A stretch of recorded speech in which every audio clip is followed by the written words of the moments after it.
बिस्मिल्लाहिर्रहमानिर्रहीम। अस्सलामुअलैकुम first year students. आज से हमने फर्स्ट ईयर बायोलॉजी जो कि न्यू सिलेबस आपका है उसके मुताबिक आज से हमने स्टार्ट करना है, जिसमें आपका फर्स्ट चैप्टर है चैप्टर नंबर 1, जिसका नाम है बायोडाइवर्सिटी एंड क्लासिफिकेशन। बायोडाइवर्सिटी की डेफिनेशन तो आप जानते हैं, आपने 9th क्लास में पढ़ी है। इसके अंदर हम वैरायटीज़ को स्टडी करते हैं। लाइफ के अंदर जितनी भी वैरायटीज़ होती हैं हम उनको स्टडी करते हैं, ठीक है।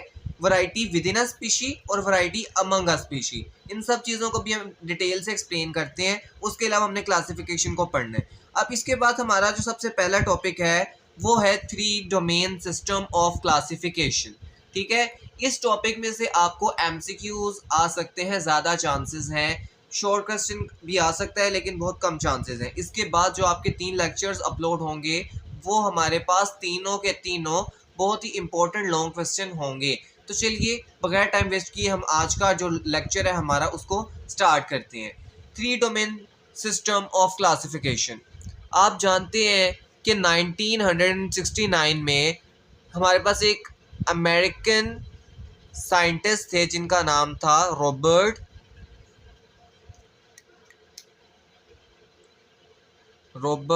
विटेकर्स।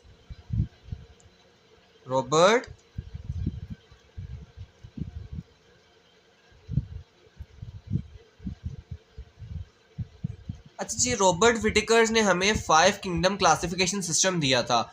इस सिस्टम के मुताबिक इस दुनिया में जितने भी लिविंग ऑर्गेनिजम्स हैं सबके सबको उन्होंने डिवाइड कर दिया था 5 किंगडम्स में। पहला kingdom Monera, kingdom protista, kingdom fungi, kingdom Plantae and kingdom animalia.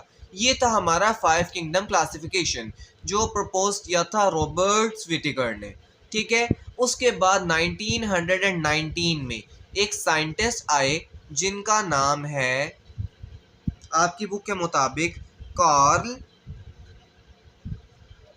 वो ऐसी, जो कि एक अमेरिकन माइक्रोबायोलॉजिस्ट है। कार्ल वो ऐसी एक अमेरिकन माइक्रोबायोलॉजिस्ट है। इन्होंने प्रोपोज किया 3 डोमेन सिस्टम ऑफ क्लासिफिकेशन। अब 5 किंगडम क्लासिफिकेशन के मुताबिक जितने भी लिविंग ऑर्गेनिज्म है सबको हमने डिवाइड कर दिया मोनेरा, प्रोटिस्टा, फंजाई, प्लांटी और एनिमेलिया 5 किंगडम्स में। अब इस 3 डोमेन सिस्टम के मुताबिक जितने भी लिविंग ऑर्गेनिज्म है सबको हमने डिवाइड कर दिया 3 डोमेन्स में। पहली डोमेन को हम कहते हैं आर्ची, डोमेन बैक्टीरिया और डोमेन यूकेरिया, ठीक है जनाब। अब इन्होंने कहा कि ये जो हमारे पास डोमेन आर्ची और डोमेन बैक्टीरिया है ना, इसके ऑर्गेनिज्म सिर्फ और सिर्फ किंगडम मोनेरा में होते हैं। यानी कि किंगडम मोनेरा को उसने 2 ग्रुप्स में डिवाइड कर दिया, आर्ची एंड बैक्टीरिया। उसके अलावा जो यूकेरिया है इसके अंदर बाकी सारी के सारे किंगडम जो कि हैं प्रोटिस्टा, फंजाई,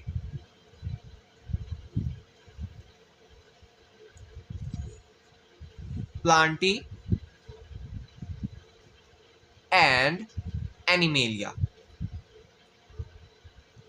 ये चारों की चारों किंगडम इसने इस यूकेरिया डोमेन में रख दी। और सिर्फ मोनेरा किंगडम जो है उसने डिवाइड कर दिया इस किंगडम को 2 डोमेन्स में। एक का नाम था आर्ची, एक का नाम था बैक्टीरिया। अब जो हमारे पास किंगडम मोनेरा था इसका कहना ये था कि जो किंगडम मोनेरा इसके अंदर हमने 2 तरह के लिविंग ऑर्गेनिज्म रखे हैं।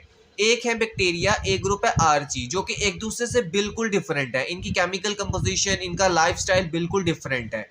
और इसने ये बात बताई हमें कि ये जो यूकेरिया, आपने एवोल्यूशन का टॉपिक तो पढ़ा हुआ है, ये यूकेरिया आर्ची से डिराइव्ड हुए हैं।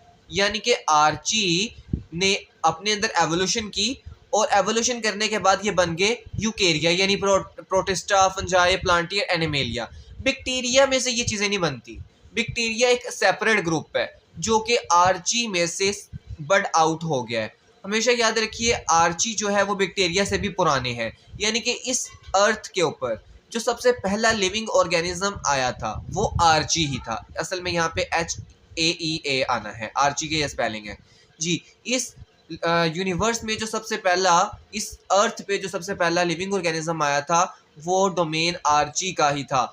ये बैक्टीरिया से कम एडवांस होते हैं। इसके अंदर बैक्टीरिया से एडवांसमेंट बहुत ही कम होती है, बैक्टीरिया इससे ज़्यादा एडवांस होता है, ठीक है। इसके अंदर बैक्टीरिया से भी कम फीचर्स होते हैं, लेकिन ये इतना अपने आप को इसने एवोल्यूशन के ज़रिए अपडेट किया कि इससे ही हमारे पास जो इस यूनिवर्स के, इस अर्थ के most evolved, most advanced animals हैं, एनिमेलिया और प्लांटिया, वो भी इसी से डिराइव हुए हैं।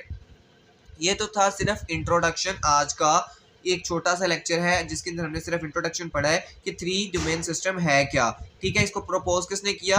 कार्ल वो ऐसे ने, ठीक है।